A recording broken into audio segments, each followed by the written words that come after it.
Hallelujah. पिता प्रभु को धन्यवाद करता हूँ, उसकी स्तुति करता हूँ सुंदर सा दिन के लिए जो प्रभु हमारे बीच में ले आया है। और मैं धन्यवाद करता हूँ हमारे बीच में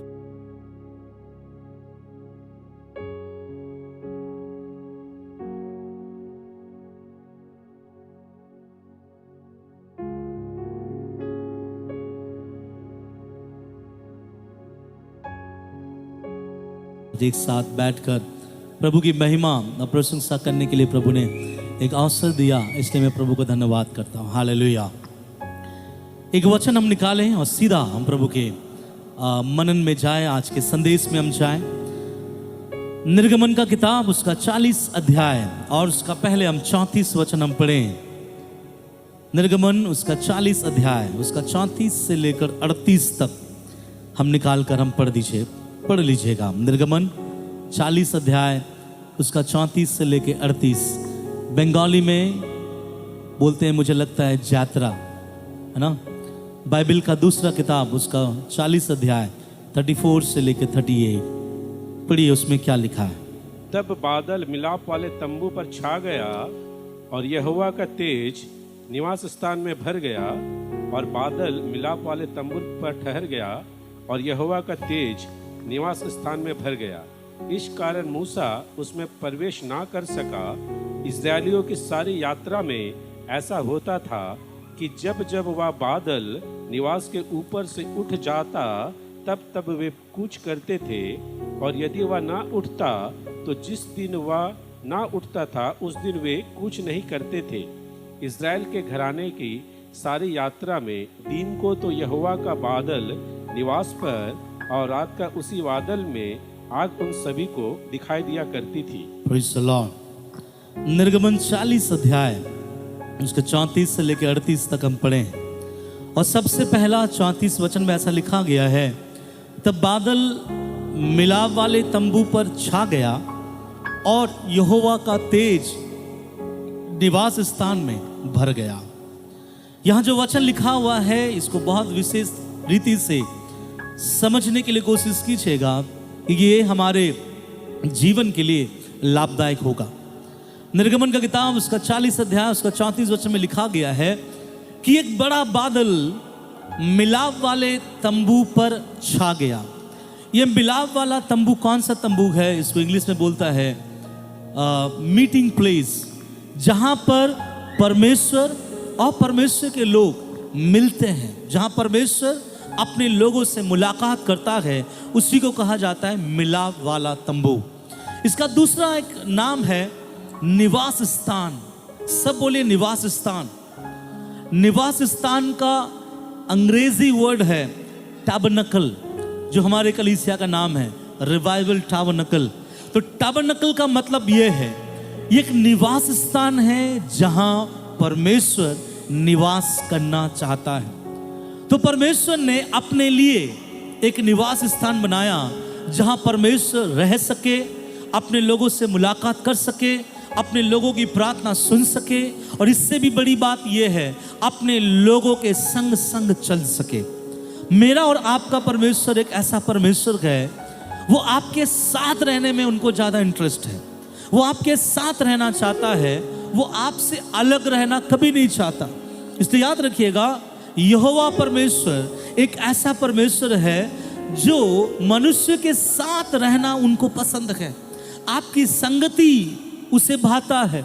इसलिए वो दिन के ठंडे समय आदन के बगीचे में आता था और आदम और हवा से मिलकर बातचीत करता था। और बाइबल का परमेश्वर कहता है, मेरा खुशी जो है मनुष्य के साथ, मेरा जो संगति है उससे मुझे अच्छा लगता है। तो मेरा और आपका परमेश्वर संगति करने वाला परमेश्वर है, वो भी किससे? मनुष्य जाति से, जिसको प्रभु ने अपने हाथों से बनाया। तो लिखा है मिलाप वाले तंबू पर बादल छा गया और यहोवा का तेज निवास स्थान में भर गया। सब बोलिए यहोवा का तेज। फिर से बोलिए यहोवा का तेज। इसको अंग्रेजी में ऐसा बोलते, द ग्लोरी ऑफ गॉड। परमेश्वर का तेज उस टैबरनेकल के ऊपर में या उसके अंदर इतना भर गया, बाइबल बताती है कि मूसा तक, जो मूसा परमेश्वर से बातें करता था, मूसा परमेश्वर से बातें नहीं कर पाया और वो मंदिर में ठहर नहीं सका, वो मंदिर से बाहर आ गया। और यहोवा का तेज इतना ज्यादा था। क्यों यहोवा का तेज उस मंदिर पे उतरा? क्यों परमेश्वर का तेज उस मंदिर पे आया? क्यों परमेश्वर मंदिर पर अपने तेज को उंडेला? क्यों मालूम है? क्योंकि इजरायली यहाँ यात्रा में हैं और यात्रा में इजरायलियों के जीवन में कई कमी घटियां हैं, कई जरूरतें हैं, कई आवश्यकताएं हैं, कई देश में से होकर उनको गुजरना है, कई राजाओं को हराना है, कई मुसीबतों के ऊपर में खड़ा होना है। तो परमेश्वर को इस बात का पता है, मेरे लोग उन सारे मुसीबतों के ऊपर जय तब तक नहीं पा पाएगा जब तक कि मैं उसका परमेश्वर उनके साथ साथ ना चलूं। आपको मालूम होना चाहिए, बाइबल में परमेश्वर ने मूसा से कहा था, हे मूसा तू चिंता ना कर, मैं तुझे आप विश्राम दूंगा और मैं तेरे साथ साथ चलूंगा और तेरे लिए अद्भुत काम करता चला जाऊंगा। तो यहां पर जब इजरायली मरुभूमि में यात्रा करते हुए कनान की ओर आगे बढ़ रहा है, कनान की ओर प्रस्थान कर रहा है, बहुत सारा मुसीबत, बहुत सारी बाधाएं, बहुत सारी ऐसी चीजें जिसके जीवन में, उन लोगों के जीवन में हो रहा है या फिर आ रही है, उन सारे चीजों से छुटकारा पाने के लिए आसमान का परमेश्वर उनके साथ एक निवास में, उनके साथ एक उपस्थिति में, उनके साथ एक संगति रखने के लिए परमेश्वर ने ये जगह को तैयार किया। लेकिन एक बात याद रखिएगा, ना केवल परमेश्वर ने जगह तैयार किया, परंतु परमेश्वर जिस जगह को तैयार किया उस जगह के ऊपर अपना उपस्थिति दिया, उस जगह के अंदर अपना उपस्थिति दिया। और वहां पे क्या लिखा गया है 36वां वचन में, पढ़िएगा 36 वचन क्या लिखा है। इजरायलियों की सारी यात्रा में, इजरायलियों की सारी यात्रा में ऐसा होता था, अर्थात इजरायली जब तक कनान नहीं पहुंच गया, उन सारे यात्राओं में ऐसा होता था कि जब वो बादल निवास के ऊपर से उठ जाता था, तब वे कुछ करते थे। 38 पढ़ दीजिएगा, सुनिए ध्यान से। इजराइल के घराने की सारी यात्रा में दिन को तो यहोवा का बादल, इजराइल के घराने के सारे यात्रा में दिन में तो वह यहोवा का बादल निवास पर और रात को उसी बादल में आग उन सबों को दिखाई दिया करती थी। ध्यान से सुने, क्योंकि प्रभु उनके साथ चलना जरूरी है, नहीं तो राजाएं उन्हें हरा देगी। प्रभु उनके साथ चलना जरूरी है, नहीं तो उन्हें पानी कहां से मिलेगा। परमेश्वर उनके साथ चलना जरूरी है, नहीं तो उनके जीवन में आने वाली बीमारियों से चंगाई कौन देगा। इसलिए परमेश्वर उनके साथ साथ चलता था। लेकिन परमेश्वर का उनके साथ चलने का एक शब्द है, और शब्द है यहोवा का तेज निवास स्थान में भर गया। अब मेरा आपसे एक सवाल है, जब आप पारिवारिक जिंदगी में चल रहे हो, विश्वास जिंदगी में आगे बढ़ रहे हो, अपना जीवन यात्रा बढ़ा रहे हो, परिवार के साथ हो, बैचलर हो, जॉब करते हुए, बिजनेस करते हुए, जब आप दिन प्रतिदिन एक यात्रा में आप जा रहे हैं कि हे प्रभु मैं भी उस स्वर्ग सियोन की ओर बढ़ रहा हूँ, स्वर्ग देश की ओर बढ़ रहा हूँ। मेरा एक सवाल है कि आपके ऊपर, आपके मिनिस्ट्री के ऊपर, आपके घर के ऊपर, आपके परिवार के ऊपर क्या यहोवा का तेज है? क्या परमेश्वर का तेज है कि बीमारी आए तो आपको चंगाई दे, दिक्कत आए तो आपको वहां से बाहर निकाले, मुसीबत आए तो आपको उस मुसीबतों से बाहर निकाले, संकट आए तो आपका खुदा आपके लिए खड़ा हो जाए? क्या वो आपके परिवार में एक यहोवा का तेज बनकर उतर आया है या नहीं उतर आया है? कुछ लोग प्रभु में चलते हैं लेकिन यहोवा का तेज उनके ऊपर नहीं होता। यहोवा का तेज हर व्यक्ति के ऊपर भी नहीं आता। यहोवा का तेज हर मिनिस्ट्री के ऊपर भी नहीं आता। यहोवा का तेज हर प्रार्थना करने वाले के ऊपर भी नहीं आता। यहोवा का तेज एक अलग सामर्थ है, एक अलग अभिषेक है, एक अलग ऐसी बात है जो कई जीवाओं को तोड़ देता है।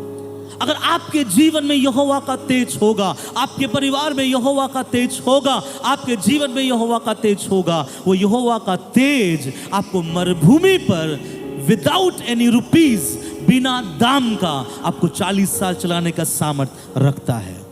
आपको पता है इजरायली लोगों ने मिस्र से कनान जाने के लिए अपने खुदा को 1 रुपये का कोई भी डोनेशन नहीं दिया था। परमेश्वर ने फ्री ऑफ कॉस्ट उनको पूरा 40 साल खिलाया, 40 साल पिलाया। उनके कपड़े नहीं फटे, उनके जूते नहीं फटे, उनके बच्चों का देखभाल किया। जब जब पानी की आवश्यकता थी प्रभु ने पानी पिलाया। जब जब उन्हें लगता था काफी दिन हो गए हमें मांस खाने की इच्छा हो रही है, प्रभु ने उन्हें मांस खिलाया। जब जब उन्हें लगा कि कौन खिलाएगा, प्रभु ने उसके लिए एक प्रबंध बनाया। 40 साल तक आसमान से उन लोगों के लिए मन्ना गिराया गया और उनमें से कोई भी भूखे नहीं मरे। सब मरे इस कारण से कि उसने परमेश्वर के प्रति बलवा किया, लेकिन कोई भी भूखे ना मरे। और प्रभु एक लोगों को नहीं, शायद आप इमेजिन भी नहीं कर सकते, आप सोच भी नहीं कर सकते, क्योंकि इतने लोगों को आपने कभी एक साथ नहीं देखा। ना तो आपने ना तो मैंने 6 लाख लोगों को यहाँ कोई बैठा है कि वो एक साथ 6 लाख लोगों को देखा है, नहीं। आजकल के बड़े बड़े ज्ञानी पुरुष जब बाहर कोई कन्वेंशन करते हैं या बड़े बड़े नेताएं जब आके भाषण देते हैं, कभी भी किसी नेताओं के सभा में आपको 6 लाख का भीड़ नहीं मिलेगा। लेकिन मेरा परमेश्वर 6 लाख लोगों को 40 साल बिना कमी और घटी, बिना पानी का कमी, बिना खाने का कमी, बिना कपड़ों के कमी, बिना बीमारियों से उनको 40 साल तक चलाया। यही है यहोवा का तेज, यहोवा का सामर्थ। इसलिए यहोवा का तेज हमारे जीवन में होना बहुत जरूरी है। मैं समझता हूं आपको यहोवा के तेज के बारे बताने की मुझे आवश्यकता है, तब आप समझ पाओगे कि क्या है यहोवा का तेज। यहोवा के तेज के बारे हम थोड़ा समझेंगे, उसके बाद यहोवा का तेज हमारे जीवन में कैसे आएगा। 3 बातें बताकर मैं समाप्त करना चाहता हूं, लेकिन पहले हम जाने कि यहोवा का तेज जब किसी के जीवन में उतरता है तो करता क्या है। क्या किसी को पता है यहोवा का तेज अगर आपके परिवार में उतरेगा तो वो करता क्या है? वो आपके जीवन में उतरेगा तो करेगा क्या? वो आपके मिनिस्ट्री में अगर उतरेगा तो यहोवा का तेज आपके जीवन को बदलेगा, मिनिस्ट्री को बदलेगा। कैसे, मैं आपको बताना चाहता हूं। यशायाह का किताब उसका 60 अध्याय और उसका 1 वचन, the book of Isaiah chapter 60 verse 1, और ध्यान से सुने। उठ उठ, प्रकाशमान हो, प्रकाशमान हो, क्योंकि तेरा प्रकाश आ गया है। और एक बहुत जो मेरा जो टॉपिक है वहां लिखा गया है, और यहोवा का तेज तेरे ऊपर उदय हुआ है। किसका तेज उदय हुआ है? यहोवा का तेज तेरे ऊपर उदय हुआ है। प्रभु, अगर आपका तेज मेरे ऊपर उदय हो, अगर आपका तेज मेरे परिवार पे उदय हो, अगर आपका तेज मेरे मिनिस्ट्री पे उदय हो, तो आपका तेज मेरे जीवन को क्या कर सकता है, मेरे मिनिस्ट्री को कहां से कहां ले जा सकता है, मैं आपके वचन से समझाना चाहता हूं। तब आप समझ पाओगे कि यहोवा का तेज उन 40 साल के लिए, उन यहूदियों के लिए, उन इजराइलियों के लिए जरूरत था, नहीं तो वे मर जाते। और यहां क्या लिखा गया है? यहोवा का तेज तेरे ऊपर उदय हुआ है। क्या किसी को पता है जब यहोवा का तेज किसी पे आता है तो वो उसके जीवन में क्या परिवर्तन ले आता है? मैं करीबन 5 बातें मैं आपको बताना चाहूंगा, आप उसको समझने के लिए कोशिश करें। पहला, उसी का 2 वचन पढ़िए, क्या लिखा गया है? देख पृथ्वी पर तो हाँ अंधियारा और राज्य के लोगों पर हाँ घोर अंधकार छाया हुआ है, हाँ, परंतु तेरे ऊपर यहोवा उदय होगा, तेरे ऊपर यहोवा उदय होगा, और उसका तेज तुझ पर तुझ पर प्रगट होगा। ध्यान से सुने, क्या है यहोवा का तेज? बोल रहा है कि मेरा तेज एक ऐसी चीज है, ऐसा सामर्थ है, जब पृथ्वी अंधकार में चले तू उजाले में चलेगा, जब पृथ्वी क्राइसिस में चले तब तू आशीषों में चलेगा, जब पृथ्वी बीमारियों में घिरे रहे तब तू ऐसे आशीषों में चलेगा, तू समझ नहीं पाएगा। कुछ साल पहले जब कोविड आया था, काफी लोग डरे, प्रभु के लोग भी डरे, लेकिन अच्छे प्रभु के लोग नहीं डरे, क्योंकि उनको एक चीज पता था, मृत्यु और जीवन सर्वशक्तिमान परमेश्वर के हाथ में है। अगर वो ना चाहे, दुनिया का कोई भी ताकत हमें और आपको मृत्यु के घाट उतार नहीं सकता। ये प्रभु के लोगों को विश्वास होना चाहिए, और कुछ लोगों ने विश्वास रखा था, इसलिए कोविड के बीच में भी परमेश्वर ने उसे खड़ा किया और प्रभु उनके नाम में बड़ा गवाहियों को बनाया। यहाँ क्या लिखा गया है? देख मेरा तेज क्या काम करेगा। ध्यान से सुनिए, मेरा तेज ये काम करता है, जब पृथ्वी अंधकार में होगी तू उजियाले में होगा। जब पृथ्वी आर्थिक समस्याओं के बीच में गुजरेगा परंतु तू आशीषित रहेगा। जब पृथ्वी में बाढ़, अकाल, भूकंप, नाना प्रकार की समस्या रहेगी, मेरी कलीसिया, मेरे लोग शांत रहेंगे, क्योंकि तेरे ऊपर यहोवा का तेज उदय होगा। हालेलुया। यहोवा का तेज जब हमारे ऊपर आता है वो हमको दुनिया से अलग करता है। हमारा सोच, हमारा विचार, हमारा उठना, हमारा बैठना, हमारा चाल चलन सब अलग करता है। इसलिए यहाँ लिखा गया है, पृथ्वी पर अंधकार रहेगी परंतु तेरे ऊपर उजियाला होगा। यही यहोवा का तेज। मालूम है आपको, जब इज़राइल प्रभु के दास इसहाक के समय पर उनके जगह पर जब वहां पर अकाल पड़ा, सब लोग वहां छोड़कर चले गए, लेकिन इसहाक ने उस जगह को नहीं छोड़ा। उसी जगह पर उसने हल जोता और 100 गुना फल लाया। क्यों? क्योंकि यहोवा का तेज उनके ऊपर था।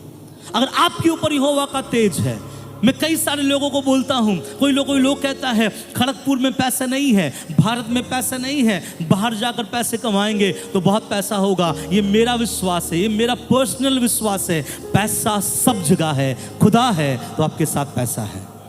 जहां खुदा नहीं, आप कोई भी बड़े बड़े स्थानों में चले जाइए, आपको पैसा मिलेगा भी तो आपका खुदा आपको मिलेगा नहीं। इन दिनों में हमारा आप देख रहे हैं एक अच्छा वेल सामर्थ्य कंट्री जिसको बोला जाता है दुबई सिटी, जो बहुत पैसे वाला है। वहां का कार, एक एक कार 2.5 करोड़ 5 करोड़ का कार रोड में चलने वाला कार ऐसे चलाते हैं। आज इतना धनवान एक सिटी जब पानी के चपेट में आया, वे लोग भी एक बात बोल रहे हैं, हमारा धन हमें बचा नहीं सकता। बोलना यह चाहता हूं, मैंने आपसे पहले भी कहा, ये परमेश्वर का अनुग्रह हमारे लिए धन से भी ज्यादा जरूरी है। दूसरा, जब परमेश्वर का तेज आता है, उसका 3 वचन पढ़ दीजिए। जाति जाति सुनिए, जाति जाति तेरे पास प्रकाश के लिए, तेरे पास प्रकाश के लिए, और राजा तेरे आरोहण के प्रताप की ओर, और राजा तेरे आरोहण के प्रताप की ओर आएंगे। सब ध्यान से सुने और वचन को देखे या स्क्रीन में देखे। क्या लिखा गया? जब यहोवा का तेज किसी पर उतरता है, जब यहोवा का तेज किसी के जीवन में आता है, तो आपके साथ होता क्या है? इस वचन से बताइए। जाति जाति तेरे पास आएंगे। और अगर आपको लगता है जाति जाति मेरे पास आता है तो कौन सी बड़ी बात है, प्रभु बोलता ठहर जा, आगे पढ़ ले। राजा तेरे आरोहण, प्रताप के आरोहण के लिए आएंगे। कौन आ रहा है यहाँ पे? राजा। राजा कौन गए? महाप्रतापी, जिसके पास सामर्थ है, अधिकार है, वैभव है, जिसके पास सैनिक लोग हैं। लेकिन बाइबल बताता है जब यहोवा का तेज किसी पर उतरता है, जाति जाति उसकी ओर फिरता है। ना केवल जाति जाति, राजाएं भी आपकी ओर फिरेंगे, और राजाएं आपके पास आकर आपसे हाथ जोड़कर कहेंगे कि मेरे लिए भी दुआ करो, मेरे लिए भी प्रार्थना करो, क्योंकि तेरे पास जो सामर्थ है, तेरे पास जो अभिषेक है, वो मेरे जगह पर या मेरे घर पर, मेरे देश में नहीं है। क्या करता है यहोवा का तेज? आपकी और जाति जाति को ले आता। कल तक आपके पास कोई नहीं आता था, कल तक आपको कोई पूछता नहीं था, कल तक आपका नाम कोई नहीं जानता था, लेकिन जिस दिन यहोवा का तेज आपके ऊपर उतरा, जाति जाति आपकी ओर आना शुरू करेगा। ना केवल जाति, राजाएं आपकी ओर आना शुरू करेगा। और राजा आपके पास आएंगे किस लिए? लिखा गया तेरे प्रताप के लिए आ रहा है। तेरे जीवन में जो यहोवा ने तेज उंडेला है, तेरे जीवन में जो यहोवा ने तुझे ऊंचा पदवी दिया है, उस चीजों को देखकर राजा भी तेरे पास आएंगे। ये होता यहोवा का तेज आने समय। उसका 5 वचन पढ़ दीजिए, सब ध्यान से सुने, ये सबको अच्छा लगेगा, मुझे विश्वास है। तब तू इसे देखेगी, तब तू देखेगी, और तेरा मुख चमकेगा, तेरा मुख चमकेगा, तेरा हृदय थरथराएगा, तेरा हृदय थरथराएगा, और आनंद से भर जाएगा। हाँ, क्योंकि समुद्र का सारा धन, हालेलुया, क्या लिखा है? समुद्र का सारा धन, और जाति जाति की धन संपत्ति, और जाति जाति का धन संपत्ति तुझको मिलेगी, तुझको मिलेगी। कौन सा धन आपको मिलेगी? कहां का धन आपको मिलेगा? यहां लिखा है समुद्र का सारा धन। कितने लोग यहां पर हैं जो थोड़े बहुत इस ज्ञान को रखते हैं कि इस पृथ्वी पर जितने बहुमूल्य चीज नहीं मिलते, उससे 100 गुना अधिक बहुमूल्य चीज समुद्र में मिलता है। ये पृथ्वी पर क्या मिलता होगा आपको? सोना मिलता होगा, लेकिन आपको मालूम होना चाहिए समुद्र के अंदर क्या मिलता है, क्या मिलता है, इससे भी बड़ा मोती। आपको मालूम है ना, जो मोती आता है वो मोती ऊपर नहीं मिलता, उस मोती के लिए कहाँ जाना पड़ता है, समुद्र के नीचे। और बाइबल कहता है जब यहोवा का तेज तेरे ऊपर उतरेगा, जब यहोवा के तेज के लिए तू लायक हो जाएगा, जब यहोवा का तेज तेरे ऊपर उतरेगा, क्या करता है यहोवा का तेज, बाइबल बताता है गुप्त धन में से तुझे धनवान बनाता है। और लिखा है जाति जाति तेरे पास क्या लेके आएगी, बोलिए ना, जाति जाति तेरे पास क्या लेके आएगी, धन लेके आएगी। हालेलुया। जब यहोवा का तेज किसी पर आता है उसको वो धनवान बनाता है। यहोवा का तेज किसी को किसी चीज का अभाव होने नहीं देता, और यहोवा का तेज तुझको जाति जाति तेरे लिए क्या ले आएगी, धन ले आएगी। और उसका 6 वचन पढ़ लीजिए। तेरे देश हाँ ऊँटों के झुंड और मिद्दान और एपादेशों की हाँ साड़ियों इकट्ठी होगी। हाँ, सीबा के सब लोग आकर, सिबा के सब लोग आकर सोना और लोबान सोना और लोबान भेंट लाएंगे। भेंट लाएंगे। आपके लिए क्या भेंट लाएंगे, सोना और लोबान। सोना और लोबान। इस जगत का अभी सबसे ज्यादा बहुमूल्य आपको क्या लगता है, कोई पहन के आया सोना तो हाथ उठाइए, पहने कोई सोना, नहीं पहने। तो सोना बहुत इंपॉर्टेंट है। बाइबल कहता है कि परमेश्वर सोना लोग आकर आपको क्या देंगे, भेंट में देंगे, दान में देंगे। क्यों दान में देंगे, आप बहुत सुंदर दिख रहे हैं इसलिए नहीं, आपका आवाज बहुत अच्छा है इसलिए नहीं, आप बहुत अच्छी रीति से अपने आप को संभालते इसलिए नहीं, बिकॉज इसलिए कि यहोवा का तेज आपके ऊपर में है, प्रभु का सामर्थ्य आपके ऊपर में है, प्रभु का ऐसा तेज आपके ऊपर में है कि लोग आकर आपके लिए कौन सा भेंट ले आ रहा है ना। जब आपका बर्थडे होता है तो लोग कितना भेंट देता होगा, 501 रुपया, इससे बढ़कर मिनिमम कोई देता नहीं। बहुत क्लोज है 1001 रुपया, और इससे भी ज्यादा क्लोज है, वो आपका पति हो सकता है, पत्नी हो सकता है, इससे बढ़कर कोई नहीं देता। प्रभु कहता है लेकिन लोग आएंगे और तुझे क्या भेंट देंगे, सोना और लोबान। आपको याद होना चाहिए यीशु मसीह जब पैदा हुआ था उस समय भी यीशु मसीह को सोना, लोबान और एक भेंट था गंधरस, यीशु मसीह को भेंट में चढ़ाया था। प्रभु कहता है जब तेरे ऊपर यहोवा का तेज आएगा ऐसे ही लोग आएंगे और तुझे भी ऐसे भेंट देंगे। कौन सा भेंट देंगे, सोना और लोबान। किसी जगह में मैंने ऐसा सुना था, एक प्रभु का दास था, एक भाई ने आया, उससे मिला, उससे मिलने के बाद उससे बोला पास्टर जी मुझे आपसे मिलकर बहुत अच्छा लगा, चलिए मेरे साथ एक जगह में चलिए। उसको अपने साथ एक जगह पर ले गया और एक ब्रांड न्यू कार उसको खरीद के हाथ में चाबी दिया। एक नया कार, 7-8 लाख का कार उनको खरीद के दिया। वो पास्टर उस कार की चाबी को अपने हाथ में लिया और प्रभु को धन्यवाद दिया। क्यों मालूम है, जब यहोवा का तेज किसी पर होता है आपका इनाम 5, 10, 100, 50 नहीं होगा, उससे बढ़कर प्रभु आपके लिए देगा। क्यों, क्योंकि यहोवा का तेज ये काम करता है। एक आखिरी बात है, पढ़िएगा उसका 7 वचन। केदार की सब भेड़ बकरियां, केदार की सब भेड़ बकरियां इकट्ठी होकर तेरी हो जाएगी, इकट्ठी होकर तेरी हो जाएगी। बस जो भेड़ बकरियां भी है वो भी इकट्ठी होगी, आपस में मिलेगी और मिलकर किसके पास आ जाएगी, तेरे पास आ जाएगी। कितने लोग समझ पा रहे मुझे नहीं पता, लेकिन मैं बोलना चाहता हूं पृथ्वी अंधकार में रहेगा परंतु आप ज्योति में रहेंगे। पृथ्वी अकाल में रहेगा लेकिन आपका परमेश्वर आपको समुद्र में छिपा हुआ धन में से धनवान करेगा। और आगे लिखा गया है सोना तेरे लिए लोग लेके आएगा। आगे लिखा गया है भेड़ बकरियां तेरे पास मिलकर क्या किया जाएगा, आएगा और तुझे धनवान बना देगी। क्यों, एक कारण है, क्योंकि यहोवा का तेज तेरे ऊपर है। सब बोले हालेलुया। अब इसके बाद मैं आपको यह बताना चाहता हूं कि यहोवा का तेज के लिए क्या करें। तो ऐसा तेज किसको चाहिए, कितने लोग चाहते हैं कि प्रभु मैं भी उस तेज में चलना चाहता हूं, मैं भी उस तेज में भागना चाहता हूं ताकि लोग मेरे साथ भी ऐसा व्यवहार करें। The glory of God. कितने लोग कि ये तेज मेरे जीवन में आए।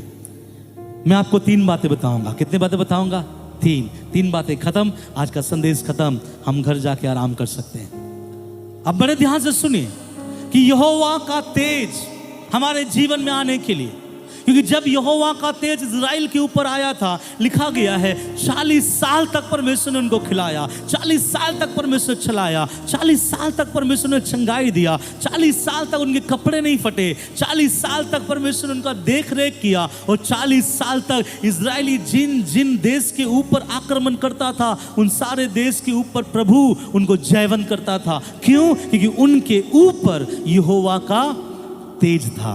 लेकिन यहोवा का तेज किसी के ऊपर ऐसा नहीं उतरता है। यहोवा का तेज उतारने के लिए आपको एक चीज बनाने की आवश्यकता है, जिसे बोला जाता है टाबरनेकल। सब बोलिए टाबरनेकल, निवास स्थान। वो निवास स्थान कहाँ? जहां प्रभु रह सके। मैं 3 बातें बताऊंगा, उसके बाद मैं आगे बढ़ना चाहूंगा। लिखा लिए निर्गमन का किताब, उसका 25 और उसका 1 से लेकर पढ़िएगा। क्या लिखा है?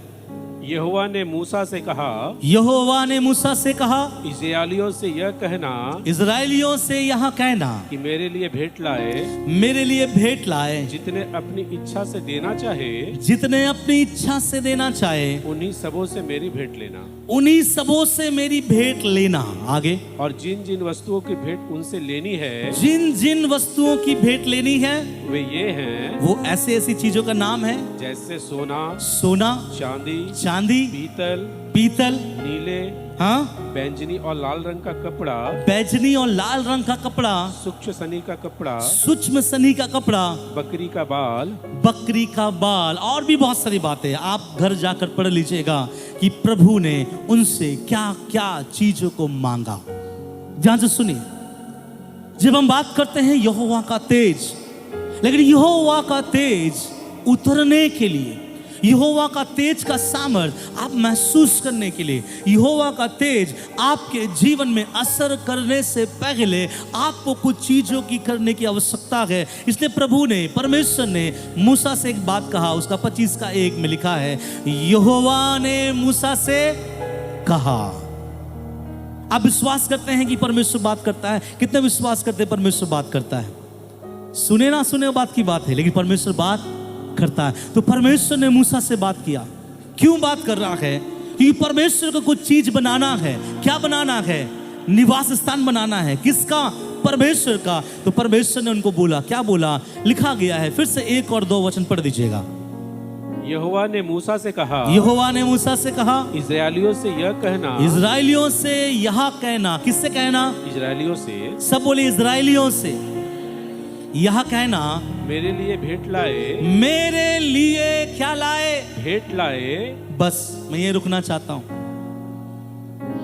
कभी कभी हम सोचते हैं कि मेरे परिवार के ऊपर अनुग्रह क्यों नहीं है, मेरा परिवार मुसीबतों के बीच में से निकल क्यों नहीं पा रहा है, मेरे परिवार में आए दिन समस्याओं के ऊपर समस्या क्यों हो रही है, मेरे जीवन में रोना क्यों, मेरे जीवन में तकलीफ क्यों, मेरे जीवन में अशांति क्यों, मेरे जीवन में सारा जो झमेला है ये मेरे जीवन में क्यों है? आज सुन लो, शायद परमेश्वर का आत्मा आपसे बातें करे, शायद इस चीज को आप स्वीकार करो तो प्रभु आपके लिए एक नया रास्ता खोलेगा। जब परमेश्वर किसी चीज के ऊपर अपने अनुग्रह को या अपने तेज को उंडेलता है, उस चीज को बनाने के लिए परमेश्वर नहीं बनाता, प्रभु आपसे कहेगा कि आप उसको क्या करो? बनाओ। जब परमेश्वर को बनाना था, परमेश्वर ने मूसा से कहा, क्या कहा? हे मूसा, मैं एक बात कह रहा हूं, ध्यान से सुनेगा। ये मेरा सिद्धांत नहीं है, बाइबल का सिद्धांत है। सबसे पहला सिद्धांत आपके ऊपर परमेश्वर का तेज उतरने का क्या है मालूम है? परमेश्वर ने मूसा से कहा, इजराइलियों से कहना, अन्य जातियों से नहीं, तेरे घर के बगल में जो लोग रहते हैं उससे नहीं। किससे कहना? इजराइलियों से। मैं यहाँ सोचता हूँ कितने लोग यहाँ अपने आप को इजरायली समझते हैं। आत्मिक इजरायली कितने हैं यहाँ पे? हम सब इजरायली हैं, आत्मिक इजरायली। यहाँ लिखा गया है, इजरायलियों से कहना कि वे मेरे लिए क्या ले आए? मेरे लिए भेंट लाए।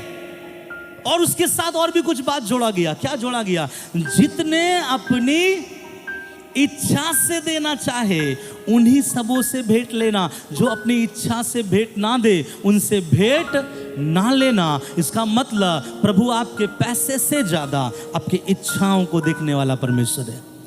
ये जब पूरा चैप्टर आप पढ़ेंगे ना, आप पढ़ के देखिएगा, एक समय ऐसा आया कि मूसा के पास कुछ लोगों ने आकर बोला, मूसा हमारे पास इतने धन आ रहे हैं, इतने धन आ रहे हैं, जितना हमें चाहिए था वो हो चुका है, इसके बाहर लोग धन दे रहे हैं, अब उस धन का क्या करें। तब मूसा आया और मूसा ने कहा, लोगों से बोलो जितना धन हमें चाहिए था हमें मिल गया, अभी आप और धन देना बंद कीजिए। इसका मतलब सब लोग क्या ला ला के दे रहे थे, धन ला के दे रहे थे, धन के ऊपर धन। कितने लोग लाकर दे रहे थे, 6 लाख लोग, और सबों ने अपने इच्छा से किसके लिए दिया, बोलिए ना किसके लिए दिया, परमेश्वर के लिए दिया। और 6 लाख लोग जब धन दिया, क्यों, क्योंकि एक मंदिर बनना है, क्योंकि एक ताबरनकल बनना है, क्योंकि एक जगह बनना है जहां परमेश्वर अपने लोगों से क्या करे, बातचीत करे। आपको मालूम है आज करीबन मुझे लगता है 80% मसीह बहुत दयनीय परिस्थिति में होकर गुजर रहा है, जिसके पास पैसों का भाव है, जो कमी में है, जो घटी में है, जो बहुत तकलीफों में होकर गुजरते हैं। उनको ये नहीं पता कि मैं प्रभु की आराधना करता हूँ, करती हूँ, इसके बावजूद मेरे जीवन में समस्या क्यों है। क्या मेरे ऊपर यहोवा का तेज आएगा, क्या मेरे जीवन में परमेश्वर बदलाव लाएगा। प्रभु कहता है बदलाव आने का सबसे पहला सिद्धांत ये है कि तुझे मेरे लिए क्या ले आना पड़ेगा, भेंट। और जब ये भेंट की बात होती है ना, सब कलीसिया में ये चलता है। कुछ लोगों को हंसी आता है, कुछ लोगों को खुशी आता है, कुछ लोग दुखित हो जाता है, और सब लोग बोलते हैं ये भेंट भेंट का चक्कर कब खत्म होगा। भाई मेरे बात को ध्यान से सुनेगा, भेंट लेना किसी पास्टर के मन का हिसाब से नहीं है। जो भी कलीसिया में आप जाए, विश्व का कोई भी कलीसिया, ये सिद्धांत है, ये नियम है, अगर प्रभु के लिए कोई चीज किया जाए तो वो प्रभु के लोगों से लिया जाए, और प्रभु के लोग उसे क्या करे, दे। कैसा दे, अपने खुशी के साथ दे, हर्ष के साथ दे। अगर आपको प्रभु को देने में खुशी 2 रुपया में है, मैं बोलना चाहूंगा 5 रुपया कभी ना दे। कितना दे, 2 दे। अगर आपको प्रभु को देने के लिए 10 लाख खुशी है तो आप 10 लाख ही दे, 9,99,000 रुपया ना दे। मैं बोलना ये चाहता हूं कि प्रभु आपका क्या पकड़ता है, हृदय। आज कलीसिया में बहुत लोग जाते हैं, प्रभु की महिमा बहुत लोग करते हैं, प्रभु की प्रशंसा बहुत लोग करते हैं, लेकिन जब कलेक्शन की बात आती है, जब चंदा की बात आती है, जब दशवांश की बात आती है, जब कलीसिया में कोई चीजों के लिए भेंट की बात आती है, जब कलीसिया में कोई चीजों को खरीदना है, डोनेशन की बात आते हैं, तब उन समय पर कुछ विश्वासी बोलते हैं, दोनों पांव में कूदते हैं, प्रेज द लॉर्ड, हालेलुया, हम प्रभु के लिए देंगे पास्टर जी, आप आगे बढ़िए, हम देंगे, अपना धन के द्वारा इस कलीसिया को सींचेंगे। कुछ लोग ऐसे भी होते हैं जो अपना धन निकालने के लिए उसको 340 वोल्ट का झटका उसके हृदय पर आता है। मैं एक बात बताऊं, आप धन, जो लोग अपने पॉकेट से धन नहीं निकालना चाहते हैं, आप सुन के बुरा मत मानिएगा, अभी तक आपका उद्धार नहीं हुआ। क्यों? बाइबल में लिखा गया है धन को स्वामी बोला गया है। स्वामी का मतलब है वो सबको गुलाम में रखता है, लेकिन परमेश्वर के लोगों को पैसा गुलामी में रखता अगर है, इसका मतलब उसका स्वामी परमेश्वर नहीं, उनका स्वामी कौन है ना। कुछ लोग बोलते हैं ना, ये बहुत कंजूस है, ये बहुत कंजूस है, ये पैसा नहीं निकालता है। देखिए, कंजूसी का आत्मा, विश्वासी लोग बताइएगा, कंजूसी का आत्मा स्वर्ग से उतरा या नरक से निकला? कंजूसी का आत्मा स्वर्ग से उतरा या नरक से निकला? नो डाउट, कंजूस मेरा परमेश्वर नहीं है। और कंजूस मेरा परमेश्वर रहता है ना, आसमान छोड़कर शून्य नहीं बनता, अपने आप को जीरो नहीं करता, अपना सारा का कतरा कतरा लहू अपने लोगों को, अपने प्रेम करने वालों के लिए क्या कर दिया, निछावर कर दिया। इसका मतलब एक विशाल काय परमेश्वर है, एक बड़ा हृदय परमेश्वर है। और परमेश्वर अपने बारे में क्या बोलता है, जब मैं लोगों को देता हूँ, हिला हिला कर, दबा दबा कर, झुमा झुमा कर क्या करता हूँ, देता हूँ। झुमा झुमा के शब्द नहीं है, ये मैंने बोला है। प्रभु हिलाता है।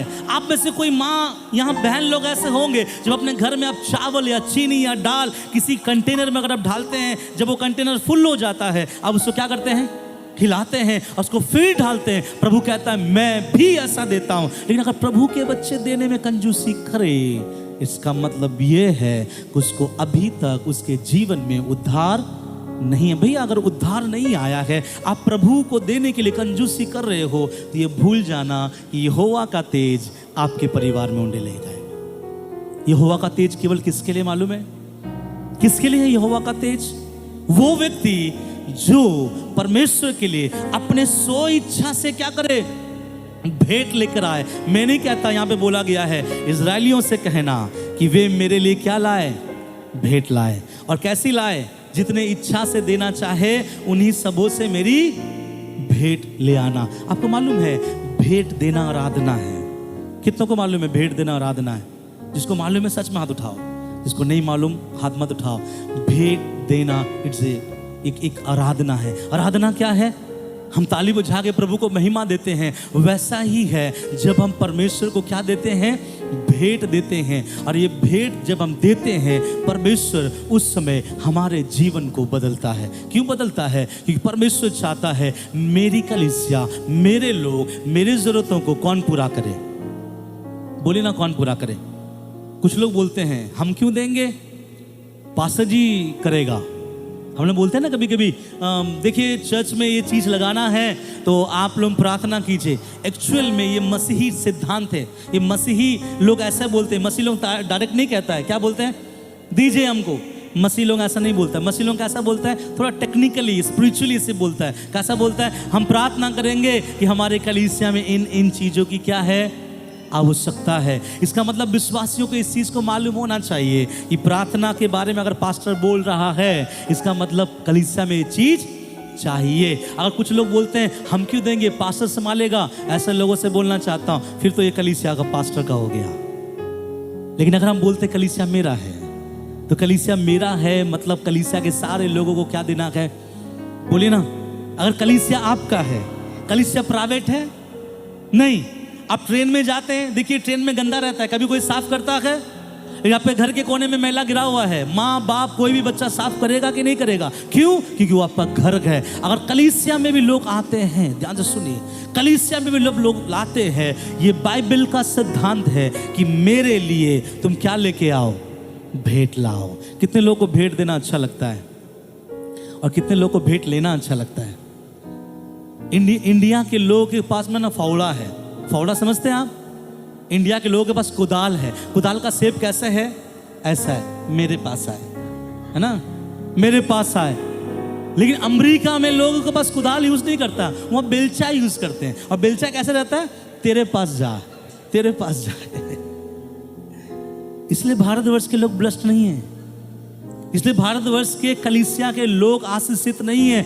हर समय ही बोलते रहता है क्यों मैं दूं, क्यों मैं दूं, क्यों इसके लिए दूं। आप एक बार अपना आंख बंद कर अगर अपना यीशु को देख कर देंगे तो कभी आपके दिल में दर्द या तकलीफ नहीं होगा।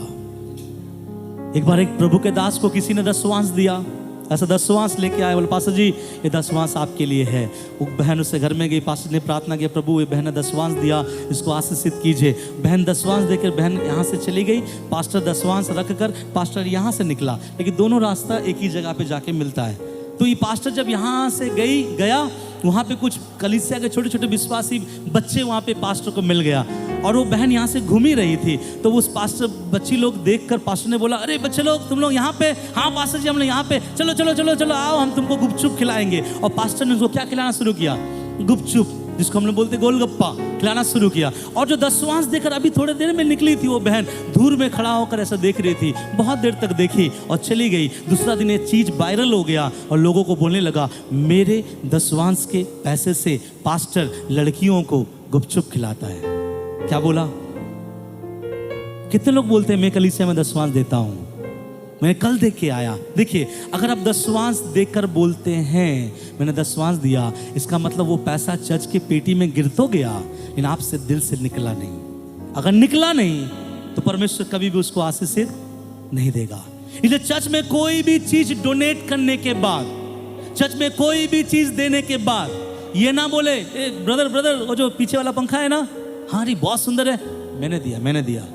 जिस दिन आप बोले मैंने दिया, इसका मतलब पंखा टंग तो गया चर्च में, लेकिन आपके हृदय से पंखा निकला नहीं। अभी तक अपने दिल से उसको परमेश्वर को नहीं दिए। आपका 10 श्वास जब तक मरेगा नहीं तब तक आपके जीवन में आशीषित नहीं लेके आएगा। याद रखिए, कभी कभी हम जब प्रभु को देते हैं और हम लोगों को बोलते हैं अब बीते साल तो मैं दिया था 2000 रुपया, अभी तक नहीं मारे 2000 रुपया। आप नहीं समझे? आप बीते साल मैंने 2000 रुपया दिया था, इसका मतलब ये है अभी तक मेरा 2000 रुपया जो मैं बीते साल 2023 में दिया, मेरा 2000 अभी तक क्या नहीं हुआ, मैंने प्रभु को दिया नहीं, इसीलिए प्रभु आपको आशीषित नहीं किया। लेकिन जब कोई प्रभु के लिए देता और भूल जाता, परमेश्वर उसके लिए आसमान से अपनी उपस्थिति को ढेलता है। आप नहीं समझ पा रहे हो, धन से आपका आशीष जुड़ा हुआ है। अगर हमारे कलीसिया में कुछ कंजूस लोग हैं, मैं आप बोलना चाहूँगा, मुझे नहीं पता कि कंजूसी यहाँ लिखा नहीं रहता है, अगर हमारे कलीसिया में कुछ कंजूस लोग हैं, कंजूसी का आत्मा खुदा का नहीं होता है, कंजूसी का आत्मा दुष्ट आत्मा का होता है। वो कंजूसी का आत्मा आपको इसलिए दिया आपको दरिद्र अवस्था में रखने के लिए, लेकिन जो बढ़कर प्रभु के लिए देता है वो इसलिए है कि खुदा उसको बहुत आय से आशीष देने के लिए। मैं ये नहीं कहता कि क्या दो या क्या ना दो, लेकिन मैं आपको समझाना चाहता हूं कि जब परमेश्वर को अपने लिए भवन बनाना था, उस भवन के लिए परमेश्वर ने मूसा से नहीं कहा हे मूसा अपने ससुर के पास जा, हे मूसा अपने भाई के पास जा, हे मूसा अपने परिवार के लोगों के पास जा। लेकिन सिद्धांत यही है कि कलीसिया अगर चलाया जाए तो कलीसिया के लोग क्या करें, धन लाए। और उन्होंने सबसे पहले क्या ला के दिया, अभी भी अंकल ने पढ़ा है, लिखा है इजरायलियों से यह कहना कि वे मेरे लिए भेंट लाए, जितने अपनी इच्छा से देना चाहे उन्हीं सबों से मेरी भेंट ले आना। 3 वचन में क्या लिखा गया है, और जिन वस्तुओं को, हाँ जिन वस्तुओं को भेंट से लेना है, हाँ भेंट में लाना है, वे ये है, सुने सुने सुने सारे लोग, पहला नाम बताइए जो पहला लिस्ट में आया है, वो ये है, हाँ ना मत बोलिए अंकल जी बेहोश हो जाएगा सब। क्या लिखा है पास्टर जी, 10 का नोट, 50 का नोट, 100 का नोट, 500 का नोट डालना तो सही था, ये आप कहां से सीख गए ये टीचिंग? यहां बाइबल में लिखा गया है जो चीज तुम लोग लाओगे वो चीज में से सबसे पहला नाम क्या है, सोना। प्रेज गॉड, सोना। क्या कोई सोना प्रभु के लिए दे सकता है? आगे लिखा है चांदी। क्या कोई चांदी प्रभु के लिए दे सकता है? आगे लिखा है पीतल। पीतल। पास्टर जी पीतल ले सकते हैं आप, पीतल है हमारे घर में, लेकिन पहले का 2 नाम छोड़कर आप बोलो, बाकी सब आप घर पहुंचा देंगे। लेकिन सोना और चांदी केवल मेरे कान और मेरे सर और मेरे हाथ के लिए है। मैं ये बताना चाहता हूँ आप सोना पहनो या ना पहनो, मैं उसके बारे में नहीं बोलना चाहता। बोल रहा है आप परमेश्वर के लिए क्या लाए। मैं आपसे पूछना चाहता हूँ ऑनेस्टली, क्या कभी किसी ने हमारे कलीसिया के लोग सोना प्रभु के लिए दिया है? बहुत लोग दान देते हैं, दशवांश देते हैं। सोना कभी प्रभु के लिए दिया है? चांदी कभी प्रभु के लिए दिया है?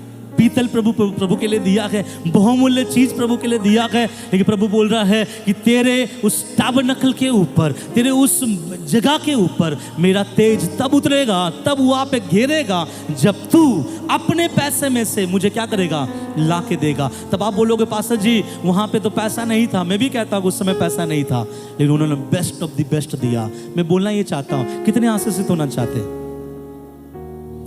एक फंडा है, आशीषित होना है तो क्या करो? बोले फावड़ा हटाओ, सब बोले ना फावड़ा हटाओ, बेलचा लाओ। बेलचा का काम क्या है? हाँ, चुन चुन के मत करना, जो प्रभु आपसे बोले वैसा देना। और कुछ लोग तो ऐसा है खुद भी नहीं देंगे, दूसरों को भी बोलेंगे भैया तू भी कम देना। ये दुनिया का सबसे बड़ा पाप है, याद रखो। क्योंकि आप उसको पैसा देने से मना नहीं कर रहे हो, आप उसको आराधना करने से मना कर रहे हो। मैंने सुना है ऐसा बहुत जगह में होता है, तू कितना दे रही है? मैं तो ठाना हूं, मेरा पति से बोला 5000 देंगे। अरे उतना मत दे, मेरे पति से बात किया हूं, 1000 रुपये हम देंगे चर्च में, पास्टर बोला है तो क्या है, लेकिन तू भी एक काम कर। अब वो जो 5 देने वाला था, आपके डिस्करेज के कारण, आपके बोलने के कारण से वो कितना दे रहा है? 1000 दे रहा है। 1005 से प्रभु को लेना देना नहीं है, लेकिन आपने किसी के आराधना को रोक दिया। मालूम है, जो दिल से आराधना करने वाला था, जो हर्ष के साथ आराधना करने वाला था, किसी के आराधना को आपने रोक दिया। इसलिए बोले, सब कोई बोले अपने दिल में हाथ रखे, सब दिल में हाथ रखे, बोले प्रभु अगर कंजूसी का आत्मा मेरे अंदर है उसे निकाल दे। तेरे राज्य के लिए मैं उदारता के साथ दूं, और इतना दूं कि वो बस ना हो, मैं और भी तेरे लिए दूं। क्योंकि मैं जानता हूं जो कोई तेरे राज्य के लिए बोता है वो कभी गरीब या भिखारी नहीं रहता। हालेलुया। मालूम है प्रभु का वचन कहता है जो कोई प्रभु के लिए देता है वो कभी भी कमी और घटी में नहीं रहता। लेकिन जब प्रभु को देने की बारी आता है तब लोगों को अपना पैसा याद आता है, और जब आप पैसा आपके लिए प्रभु से बड़ा होता है, आपको मैं बता देना चाहता हूं अभी तक पैसा आपके ऊपर क्या कर रहा है? शासन कर रहा है। क्या कर रहा है? शासन कर रहा है। और अगर पैसा आपके ऊपर शासन कर रहा है, परमेश्वर आपके ऊपर शासन नहीं कर सकता है। आपको मालूम है जब पुराना कलीसिया बन रहा था, टैबरनेकल बन रहा था, प्रभु ने बोला सबको कि तुम अपना अपना क्या लेके आओ? क्या लेके आओ? पैसा, धन, दौलत हमें दो। जब नया कलीसिया बनने वाला था उस समय भी कुछ बातें वहां पे हुआ, आपको जानना चाहिए। पीड़ितों के काम उसका 2 अध्याय उसका 44 से 45 पढ़ेंगे। द बुक ऑफ एक्ट्स 2 उसका 44 और 45 पढ़िए क्या लिखा है। और सब विश्वास करने वाले इकट्ठे रहते थे और उनकी सब वस्तुएं हाँ साजे की थी। आगे 45 पढ़े। वे अपनी अपनी संपत्ति और सामान बेच बेच कर जैसे जिसकी आवश्यकता होती थी बांट दिया करते थे। हालेलुया। पुराने समय जब प्रभु के दास पतरस ने प्रचार किया 3000 लोग उद्धार में आया। जिस दिन उद्धार में आया उसके बाद वाला ये घटना है। क्या लिखा गया है? लोग अपनी संपत्ति बेच कर प्रभु के दास के पांव के सामने लाकर पैसे देते थे।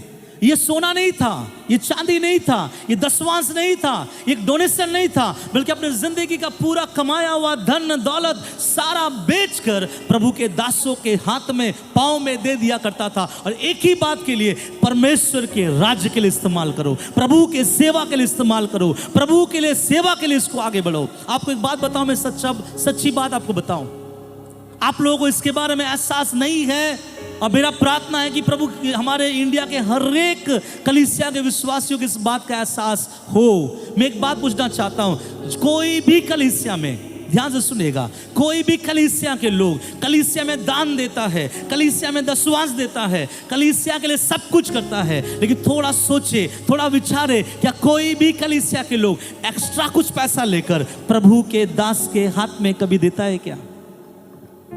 नहीं समझे।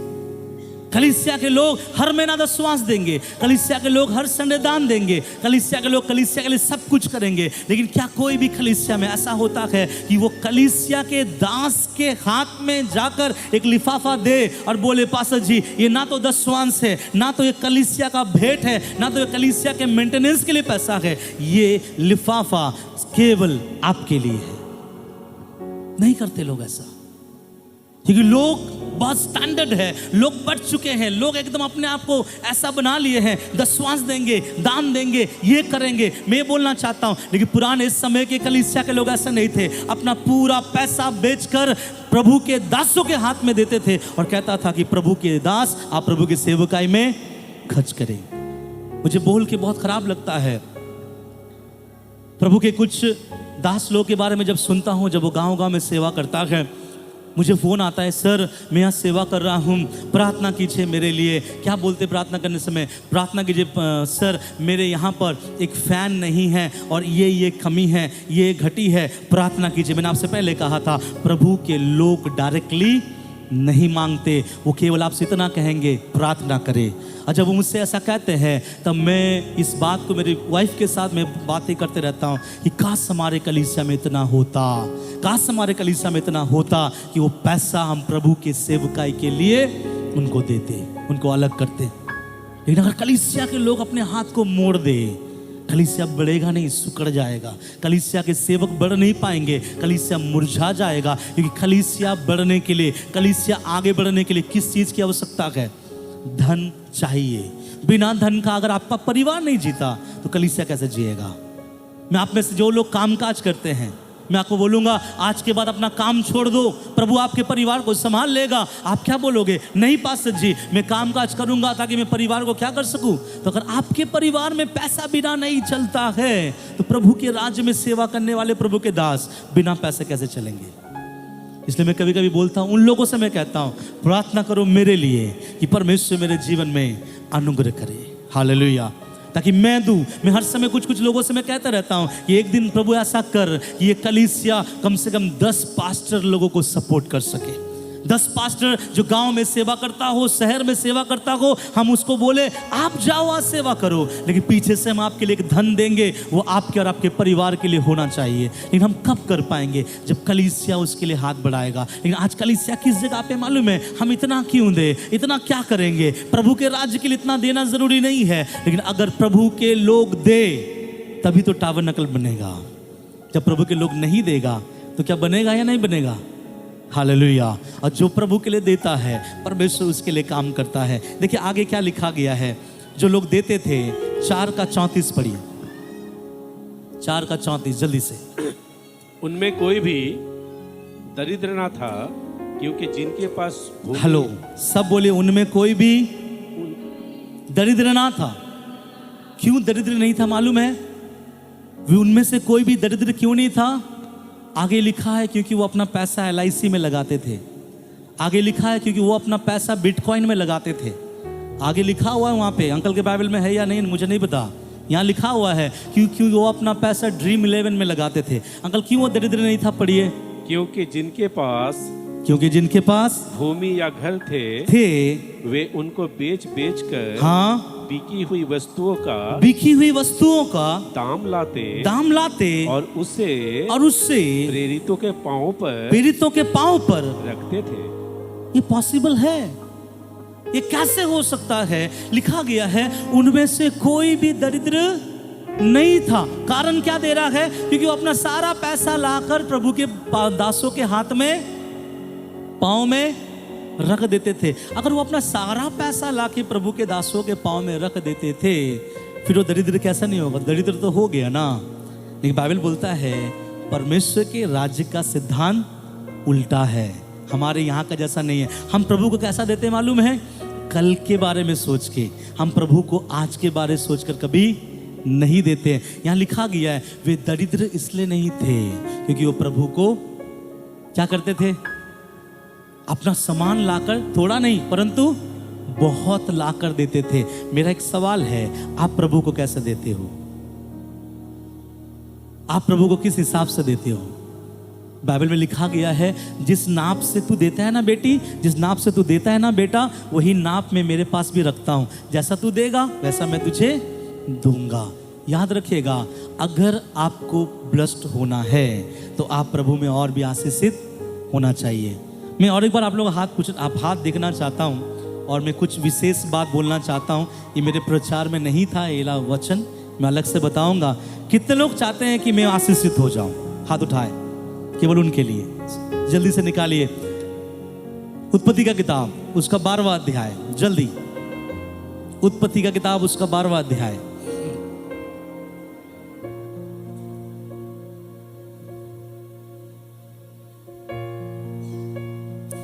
उसका 3 वचन निकाल, 2 और 3 पढ़ दीजिए जल्दी से। और मैं तुझसे, ये किसके बारे में है? और मैं तुझसे एक बड़ी जाति बनाऊंगा, मैं तुझसे एक बड़ी जाति बनाऊंगा और तुझे आशीष दूंगा, और तुझे आशीष दूंगा, और तेरा नाम महान करूंगा, और तेरा नाम महान करूंगा, और तू आशीष का मूल होगा, और तू आशीष का मूल होगा। अब्राहम से परमेश्वर ऐसा बोल रहा है। आगे, जो तुझे आशीर्वाद दे, जो तुझे आशीर्वाद दे उन्हें मैं आशीष दूंगा। हेलो, यहीं रोकेंगे। आशीषित होने का मूल सूत्र क्या है? ये वचन आपको क्या सिखा रहा है? फिर से पढ़िए अंकल वही लाइन। जो तुझे आशीर्वाद दे, जो तुझे आशीर्वाद दे उन्हें मैं आशीष दूंगा, उन्हें मैं आशीष दूंगा। तो आप आशीषित कैसे होंगे? यहां कैसे बता रहा परमेश्वर? जो तुझे क्या दे? आशीर्वाद दे, मैं उसे आशीष दूंगा। आप कैसे आशीष होंगे? नहीं समझे? किसको दे? देखिए, देने के द्वारा नहीं, फिर बाहर जाकर आप किसी को भी दे देंगे नहीं। बाइबल बोलता है अब्राहम से, हे अब्राहम, मैंने तुझे क्या ठहराया है? आशीष का मूल ठहराया है। इसलिए सुन ले, जो तुझको क्या दे? आशीष दे, मैं उसको क्या दूंगा। इसका मतलब आप अगर आशीषित होना चाहते हैं, आशीषित होने के लिए क्या रास्ता क्या है? किसी आशीषित व्यक्ति को पकड़ो और उसको आशीषित करो। नहीं समझ रहे?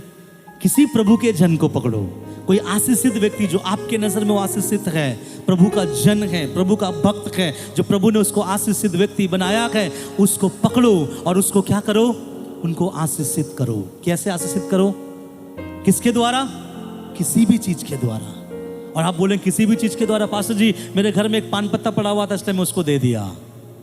ऐसा नहीं, बाइबल बोलता है जो तुझको आशीर्वाद दे। अभी मान लीजिए यहाँ एक व्यक्ति है, ये आशीर्वाद वाला पाया हुआ व्यक्ति है, अगर मैंने उनको दिया ऑटोमेटिकली वो मुझे देगा, क्योंकि ये प्रभु का सिद्धांत है। हालेलुया। हमें और आपको कभी कभी ये नहीं पता हम कैसे आशीषित होए। आशीषित होना है तो आशीर्वाद व्यक्ति को ढूंढ कर क्या दो, आशीष दो।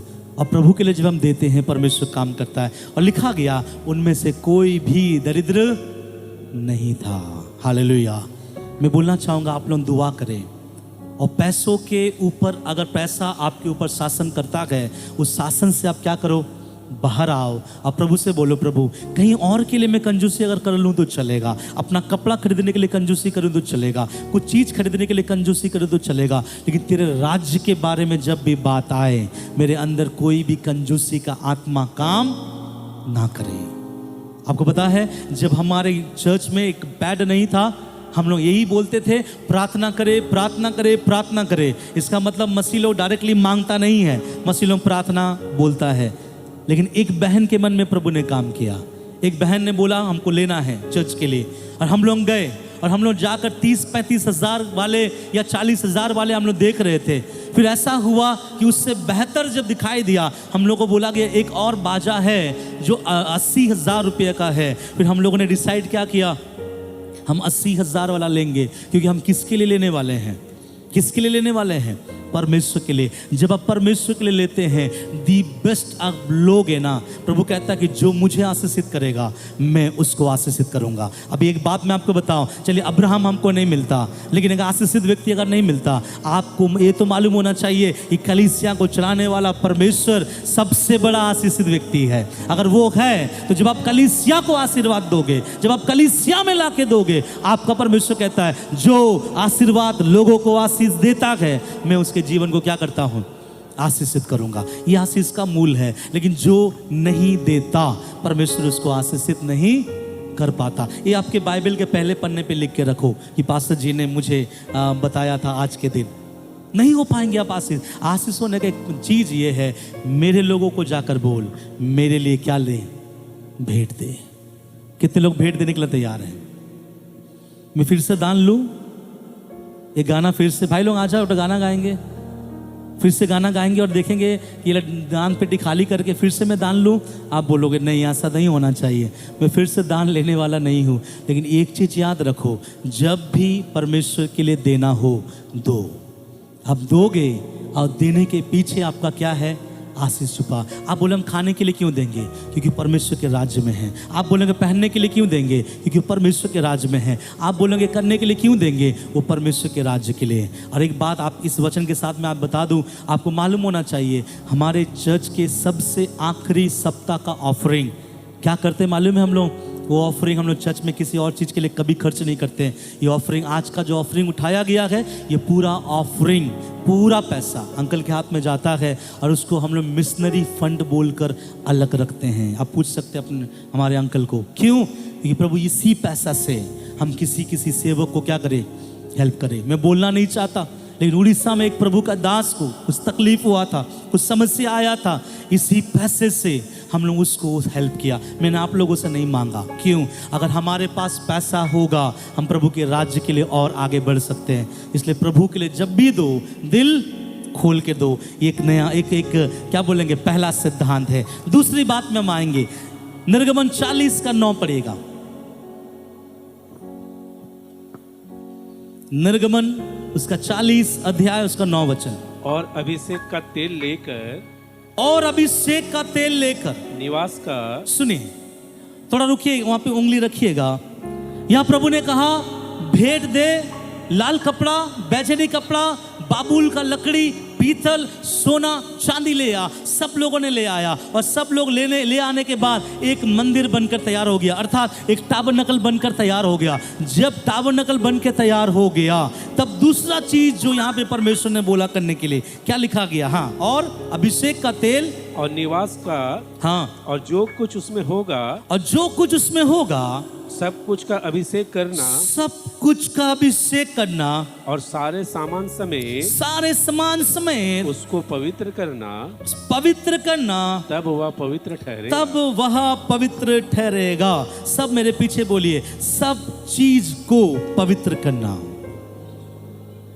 पहला सिद्धांत क्या है आपके ऊपर परमेश्वर का तेज आने का, कि प्रभु के लिए दो। दूसरा सिद्धांत क्या है, अपने आप को क्या करे, पवित्र करे। कैसे पवित्र करे अपने आप को? बाइबल में लिखा गया है अभिषेक का तेल लेना और सब में क्या करना। आपको मालूम है जब कलीसिया खत्म हो जाता है, यहाँ बच्चे लोग जब दौड़ते हैं, मैं उस डांटता हूँ, मैं गुस्सा होता हूँ कि यहाँ दौड़ा दौड़ी नहीं करना। क्यों मैं बोलता हूँ यहाँ पे दौड़ना मना है, यहाँ खेलना मना है। संडे स्कूल में जो गीत गाते नाचते वो अलग है। ऐसे जब बच्चे यहाँ दौड़ा दौड़ी करते हैं, क्यों उसको मैं मना करता हूँ, क्यों डांटता हूँ कि मत दौड़ना। मैं बोलता हूँ वेदी पे मत चढ़ना। क्यों? कि परमेश्वर के भवन का एक एक चीज क्या किया गया है, क्या किया गया है, अभिषेक किया गया है।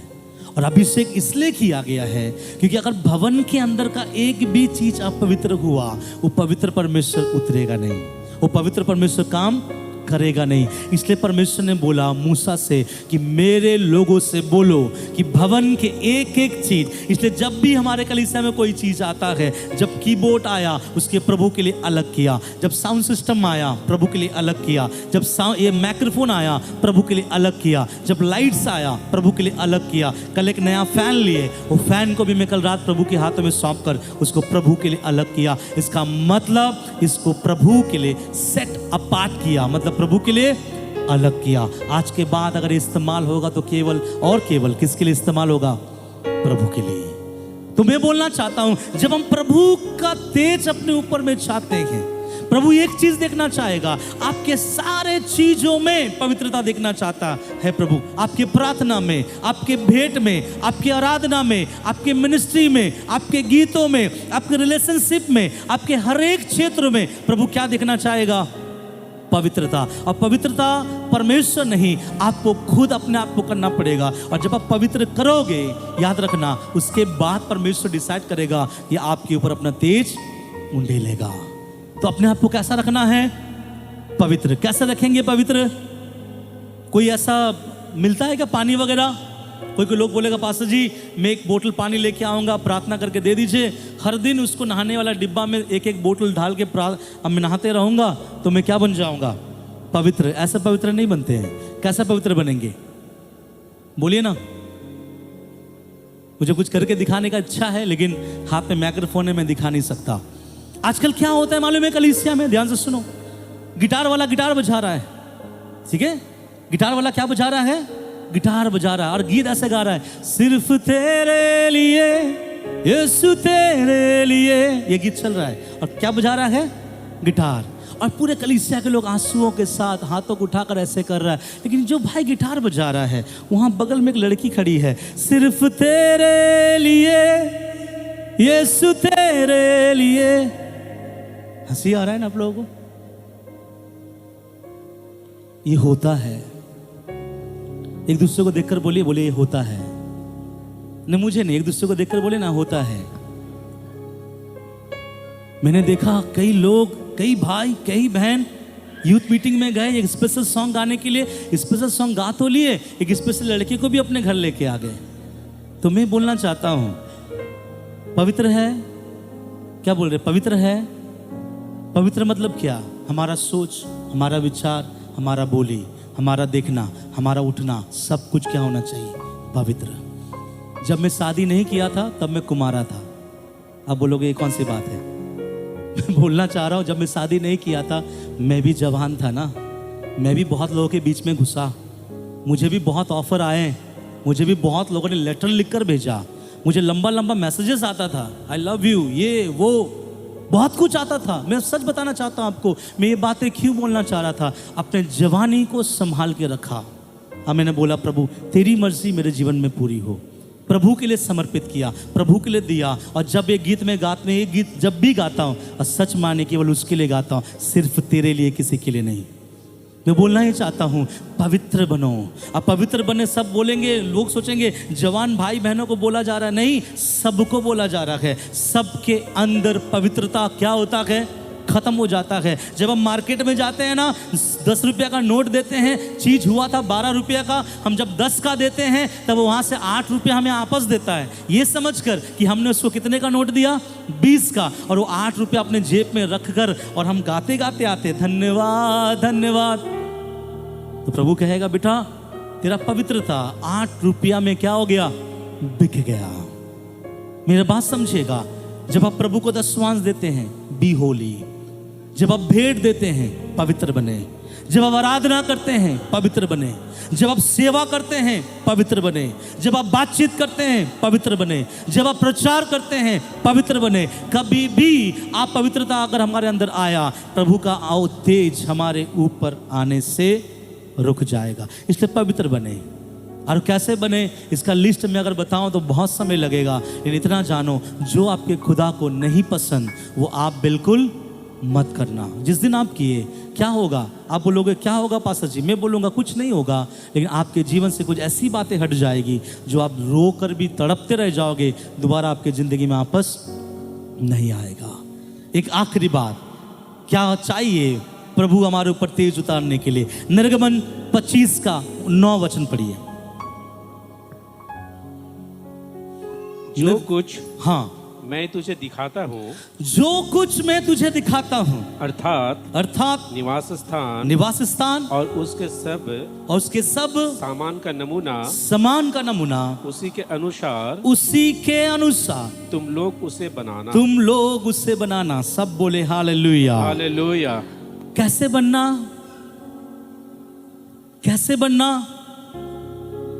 जैसे परमेश्वर दिखाया। यहाँ जितने भी माँ बाप बैठे हुए हैं, मेरा आपसे सवाल है, आप अपने बेटे को, आप अपने बेटी को, आप अपने छोटे छोटे बच्चों को कैसे प्रभु में आगे बढ़ा रहे हो? जैसा आप सोचते हो वैसा, या जैसा आप परमेश्वर का वचन कहता है वैसा?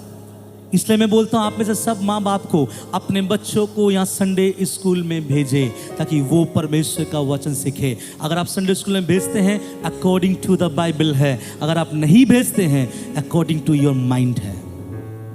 मैं इसलिए बोलता हूँ कॉटेज मीटिंग आए, प्रार्थना करे, प्रभु को उपस्थिति में बैठे, उपवास में बैठे, दुआ करे, प्रार्थना करे। क्योंकि याद रखिएगा, हम तब तक आशीषित नहीं हो सकते जब तक हम परमेश्वर के लाइन में काम ना करें।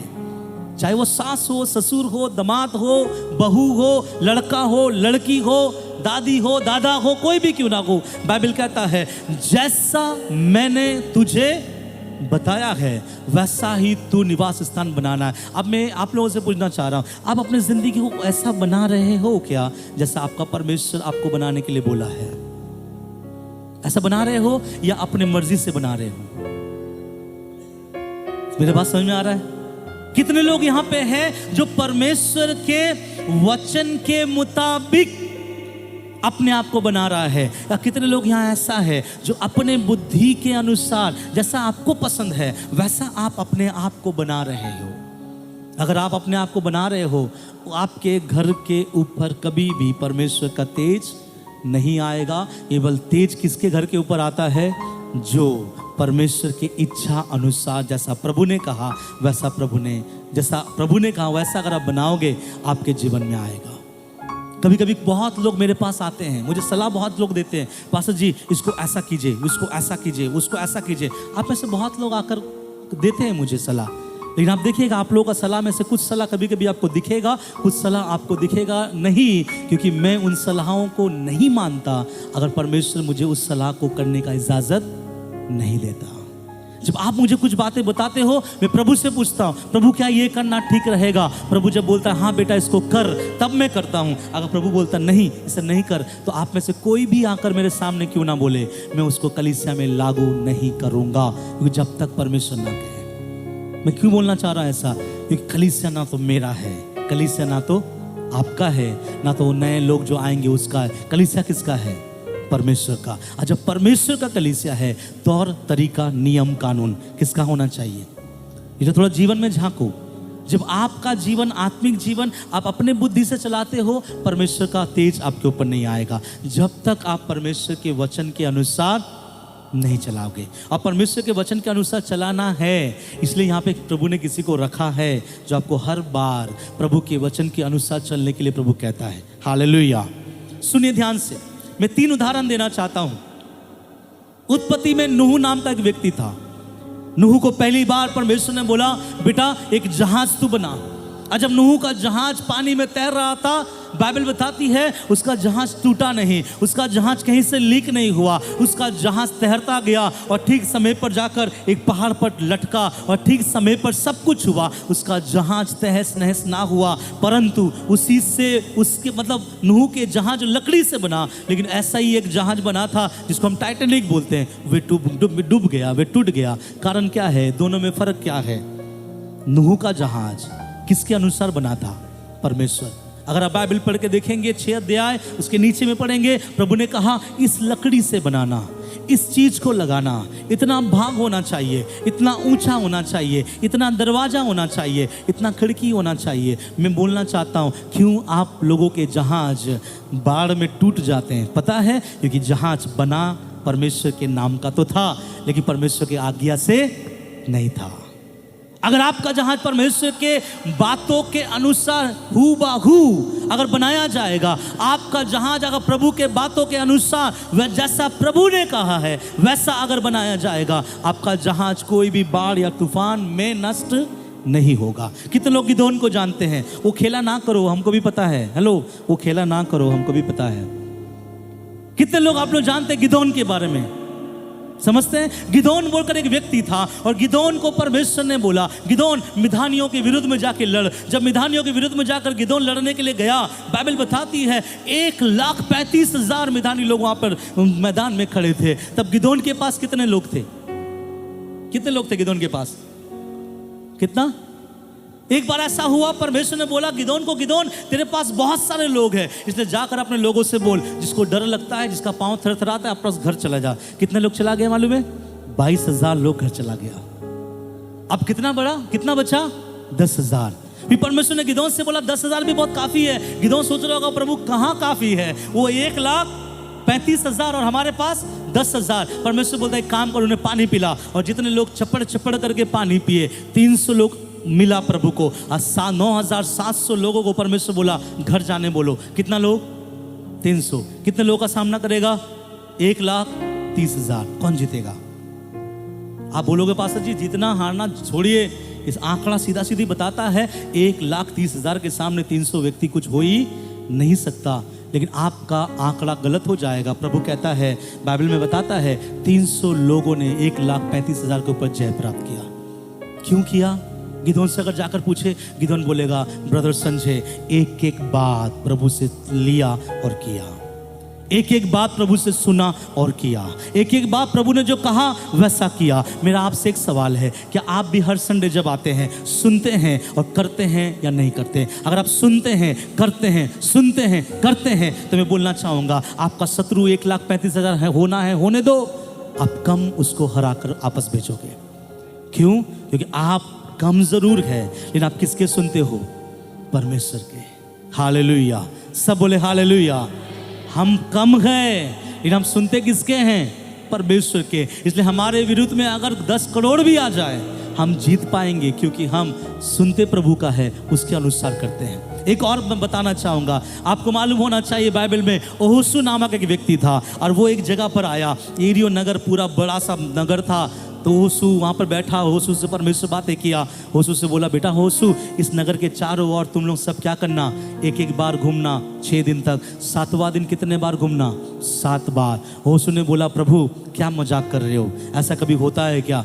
एक बात नहीं बोला। होसू बोला, प्रभु आप बोल रहे हो, मैं क्या करूँगा? सुनूंगा। आंसर क्या है? एरियो नगर 7वां बार घूमने समय जड़ से उखड़कर गिर गया और एरियो नगर के ऊपर इजरायली ने जय पाया। क्यों? अगर आप यहोशू से बोलोगे, यहोशू ये कौन सा तरीका था, ना कोई भाला, ना कोई बंदूक, ना कोई औजार, फिर भी तुम लोगों ने इतना बड़ा जो यहाँ का जो दीवार है कैसे गिरा दिया। यहोशू एक बात कहेगा, ब्रदर संजय, मैंने सुना और मैंने किया। हम जो मसीह जिंदगी में आगे बढ़ रहे हैं, कौन बोलना चाहिए आपको? बोलिए ना, कौन बोलना चाहिए? परमेश्वर। और आप सुनकर क्या करें? करें। इसलिए याद रखिएगा, परमेश्वर से सुने और जब उसके अनुसार आप करोगे, परमेश्वर आपको क्या करेगा? आगे बढ़ाएगा। हालेलुया।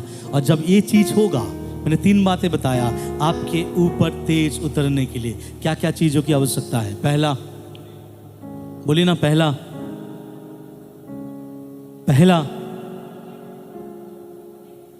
नहीं सुने आप लोग? पहला, भेंट देना है प्रभु को, जो आपका है आप प्रभु को दो। दूसरा, सब चीज को क्या करना है?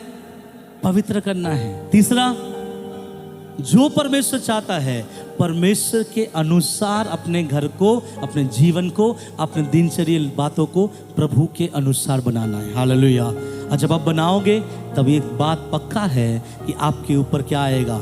यहोवा का तेज। मैंने बताया यहोवा का तेज अगर किसी पर आएगा तो वो क्या होगा? हालेलुया। इसलिए यहोवा का तेज अगर आप चाहते हैं, सबसे पहला प्रभु को देने के समय कंजूसी का आत्मा निकाल कर प्रभु के लिए क्या करो? दो, है ना। और जब प्रभु के लिए समय आए तो अपने आप को पवित्र करो। और जब प्रभु के लिए समय आए, अपने आप को वैसा बनाओ जैसा आपका परमेश्वर आपको बनाना चाहता है। जब ये 3 चीज आपके जीवन में